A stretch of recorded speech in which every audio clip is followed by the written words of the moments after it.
Merci beaucoup pour cette invitation et cette discussion si riche. Manuel Valls a aussi dit que l'islam était incompatible avec la République. Et depuis quelques années, on se réjouit de voir que les faits, plus têtus qu'un Lord Maire, donnent totalement tort à Manuel Valls. Et j'ai suivi via Medelnet, cette association de juges progressistes, l'évolution notamment et le processus instaurant le Conseil supérieur de la magistrature à un moment où en Belgique, le Conseil supérieur de la justice est quasiment à terre. Et donc je me réjouis d'entendre ce qui se passe en Tunisie. Je suis magistrat national et j'ai donc juré fidélité à la Constitution. Je souhaiterais, on parlait hier soir de la formation des magistrats, j'ai osé employer le terme d'éducation des magistrats, parfois de rééducation, et je souhaiterais que le serment des magistrats comprenne un travail de fidélité à la Convention européenne des droits de l'homme. J'avais vu dans le Nouvel Obs à la rubrique de Defteil de Thon, je ne sais pas si vous lisez cette rubrique qui est à la fois drôle et perturbante, il relevait la chronique dans le Figaro de Roufiol, qui parlait, parce qu'on ne parle plus des droits de l'homme, hein, on est tous effrayés par cette droite décomplexée et arrogante. On parle du droit de l'hommisme. Et on disait que, Roufiol disait, le droit de l'hommisme a entraîné l'immigrationnisme et donc le terrorisme.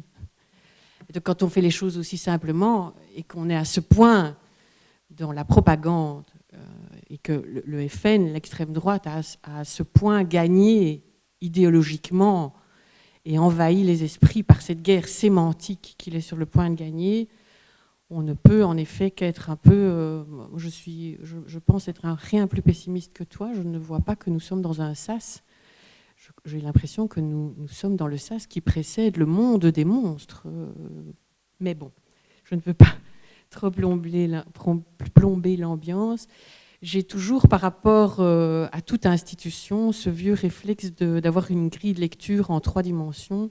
Je me demande quel est le récit fondateur, le mythe, la magie. Je me dis, tiens, qu'a-t-on voulu, puisque toute institution comprend et est nourrie par un investissement affectif, hein, c'est l'affect de Spinoza qui fonde même la politique.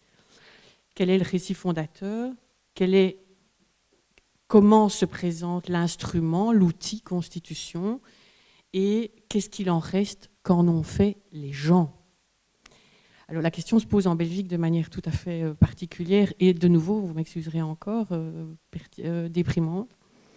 Et donc c'est une grille de lecture que j'applique en général pas à la Constitution, c'est aujourd'hui que j'y ai pensé par rapport à nos débats. Je l'ai appliqué au CSJ. Quel est le mythe fondateur du Conseil supérieur de la justice après l'affaire du trou, hein, dépolitiser la magistrature, la rendre totalement autonome ? Quelle est la morphologie et la composition de l'instrument, et qu'en ont fait les gens ? Eh bien, les gens n'en ont rien fait. Ils l'ont détruit en Belgique. Donc, cette grille de lecture, ce mythe fondateur, et à partir de cette magie et cette confrontation en quelque sorte au réel, un petit mot quand même en sociologie, parce qu'on n'a pas fait beaucoup de sociologie aujourd'hui, c'est la confrontation entre l'instituant et l'institué.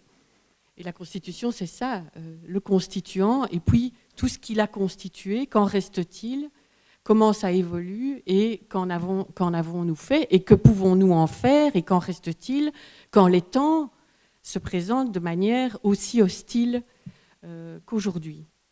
Alors, je pars de deux notions dont on a parlé. Je préfère en effet la notion de société à celle d'État, parce que en Belgique, il y a un État belge contre lequel je lutte pas toute seule.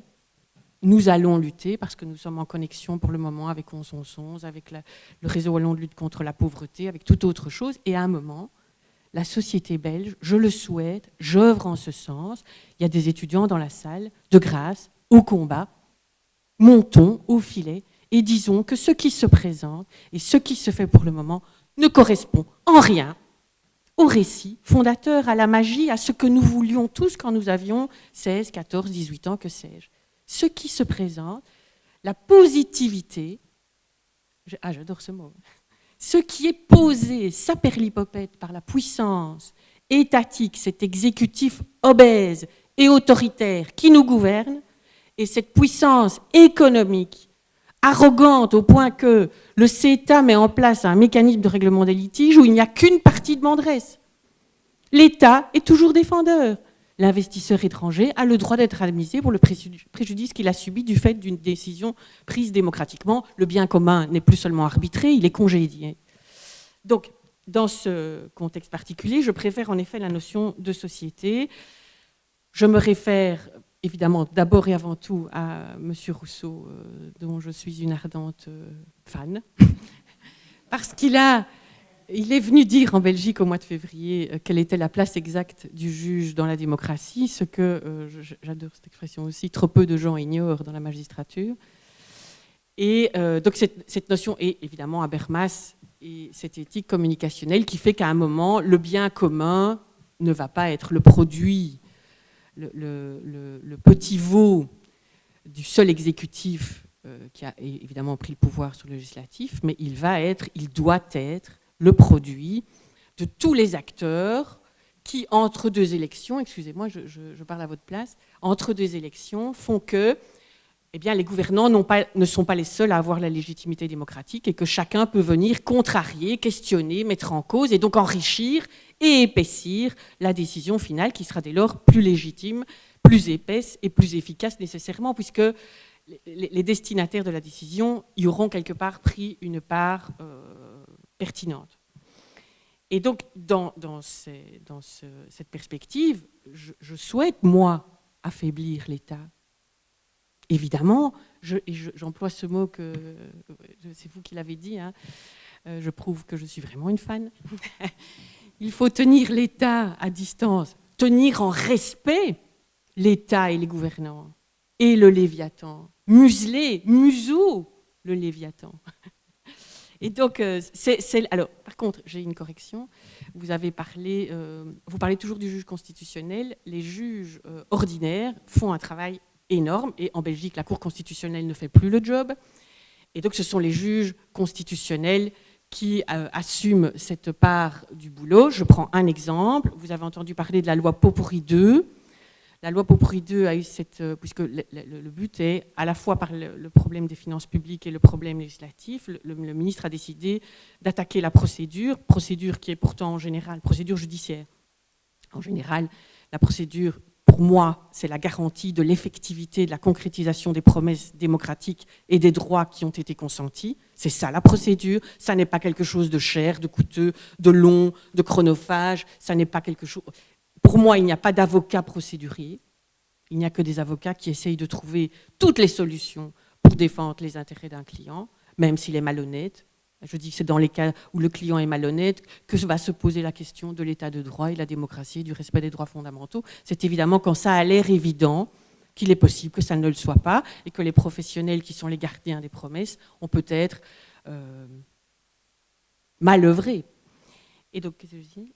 Oui, la loi Pot-Pourri 2, vous savez que quand vous êtes condamné par défaut, vous pouvez faire ce qu'on appelle opposition. Jusqu'ici, il suffisait de faire opposition dans le délai prévu par la loi. Il faut désormais faire état d'une excuse légitime qui explique qu'on n'a pas comparu devant le tribunal la première fois. Ou alors un cas de force majeure. Enfin, bon, l'excuse légitime, vous voyez ce que c'est tout et son contraire, c'est le libre arbitraire, c'est érigé en souverain. Hein, vous avez des juges, j'ai entendu un professeur d'université en droit pénal qui a dit « Moi, je ne comprends pas que quand on reçoit une citation, on ne se présente pas en justice. Hein » Et donc, je l'ai déjà dit 2 fois, j'ai répondu « Il faut sortir un peu. Hein, quand vous arrivez devant certaines maisons où il y a 14 boîtes aux lettres, où les gens ont des gros problèmes familiaux, où ils doivent faire un intérim, etc., il est possible que la citation soit un peu diluée dans le reste des problèmes. Et donc le législateur belge a trouvé malin de barrer l'accès à la justice en disant il faut prouver qu'on avait une excuse légitime. Eh bien, j'ai été saisie d'un dossier comme ça la semaine dernière. C'est pour ça que je voudrais qu'on éduque les magistrats et les avocats à la Convention européenne des droits de l'homme, et que pour moi, Françoise Tunkel, c'est à la fois une légende, un outil précieux et la personne qui fait vivre tout ça admirable. Et j'ai trouvé cet arrêt où elle a présidé la chambre qui l'a prononcé. C'est l'arrêt Ferreira Juan Ferreira Luz, où la Cour européenne des droits de l'homme a dit pas du tout, on peut barrer l'accès à un juge, à quelqu'un qui n'a pas comparu, mais le procès ne sera équitable que si l'on démontre qu'il a souhaité ne pas comparaître ou qu'il s'est soustrait à la justice. Vous comprenez que la charge de la preuve est évidemment de l'autre côté et que du coup, l'accès à un juge est garanti et que quand même la justice, c'est un service public et qu'il convient d'aider les gens. Hein. Je sais bien que ce n'est pas très porteur pour le moment, ce genre d'affirmation, mais voilà. Donc ça, c'est la société civile. Je reviens un peu à Machiavel, parce que Machiavel, qui est à peu près, selon moi, enfin, c'est un grand penseur, il y a pile 500 ans, à un moment où l'Italie n'existe pas encore, mais en tout cas, elle tombe en ruine et toutes les parties d'Italie sont envahies, et il n'y a pas d'exception de petits villages gaulois. Il prêche et il demande aux hommes audacieux et humanistes de prendre leur destin en charge et de se battre. Et il se dit, plus la situation est catastrophique, plus c'est le moment de se battre. Et bien, il y a plein de jeunes dans la salle, je dis, la situation est catastrophique et c'est juste le moment de se battre et on compte sur vous. Et donc Machiavel dira aussi que si la République de Rome a pu mener le bien commun à un point tel, c'est parce qu'il y avait cette société, la plèbe, qui injuriait, qui parfois molestait les sénateurs pour contrarier les décisions qu'ils avaient prises dans l'entre-soi du pouvoir. Et donc, évidemment, d'abord la société avant l'État, parce que je vois dans l'État, je ne peux m'empêcher d'y voir ce surmoi fasciste, hein, cette larve qui est là toujours et qui est posée et qui n'est pas derrière. Et je trouve que la menace est pour le moment plus concrète que jamais. Je conjugue cette notion d'espace public et de société avec la Constitution et je demande, pour moi, la Constitution est ce texte qui garantit la fidélité au momentum fondateur de démocratie, au récit, à la magie dont on a parlé. Donc je ne suis pas du tout dans l'hypothèse d'un conflit entre des régions qui à un moment disent on arrête. Je suis dans l'hypothèse d'une révolution et à un moment, on est, mettons 100 ans après, ou comme en Belgique, 1831, 2016, faites le calcul, et on se dit où en est-on ? Où en est-on ? Qu'en reste-t-il ? Et pour moi, c'est ça injuste.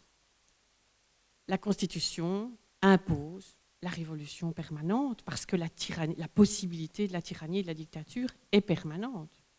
Et si on évince cette hypothèse, on est naïf et on se retrouve comme les Belges en 2016 avec plein de... Je vais y revenir. Hein. Et donc, la révolution doit pour moi être un régime politique, une attitude politique inscrite dans la durée.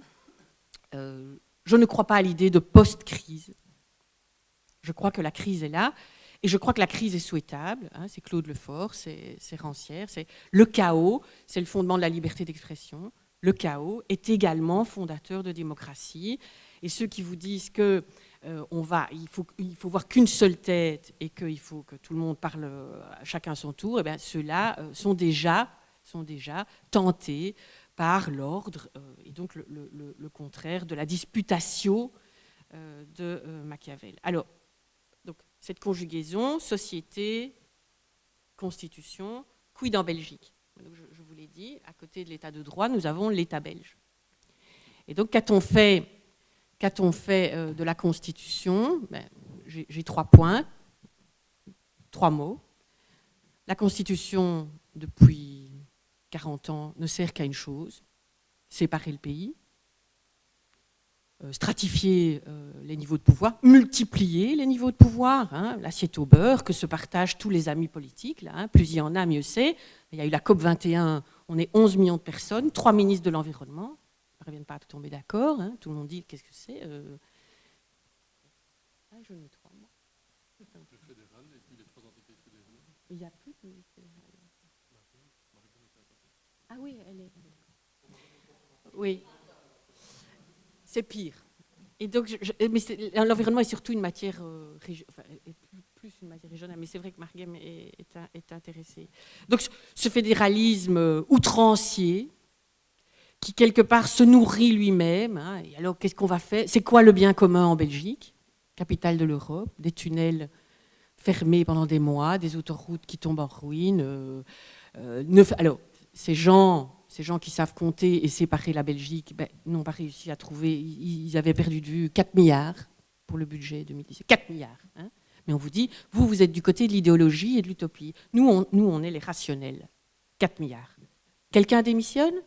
Personne ne démissionne. Pourquoi ?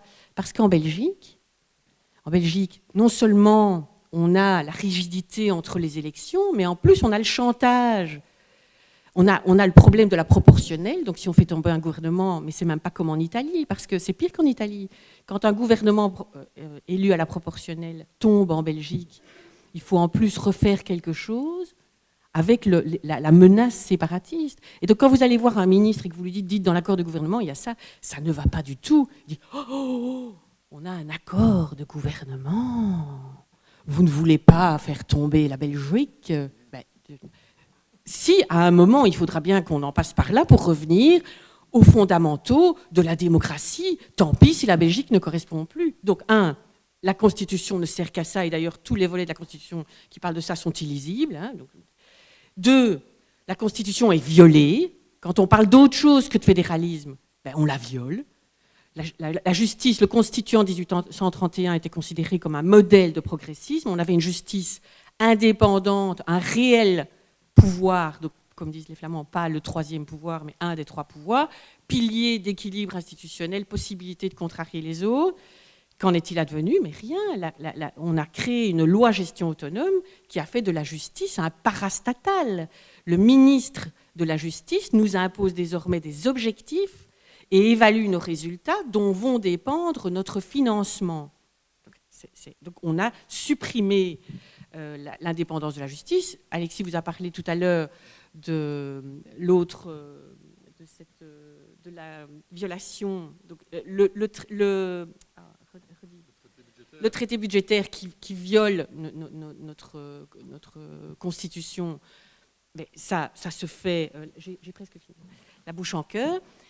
Et donc on avait un Conseil supérieur de la justice, on a créé un institut de formation judiciaire en totale inconstitutionnalité avec le projet. Il n'y a même pas eu de recours. Et donc on viole régulièrement la Constitution, soit pour des motifs d'austérité budgétaire, alors la Cour, soit parce qu'il y a cet exécutif qui souhaite un peu contrôler le tout. Et quelle est l'attitude de la Cour constitutionnelle? Extrêmement décevante, on l'a dit tout à l'heure. J'ai rédigé personnellement la requête et le mémoire devant la Cour constitutionnelle contre la loi gestion autonome. J'en ai parlé à Paul Martens, qui était l'ancien président, qui a lu mes textes et qui m'a dit si ça n'est pas annulé, la Belgique aura fait un choix politique. Donc je sais à quoi m'en tenir.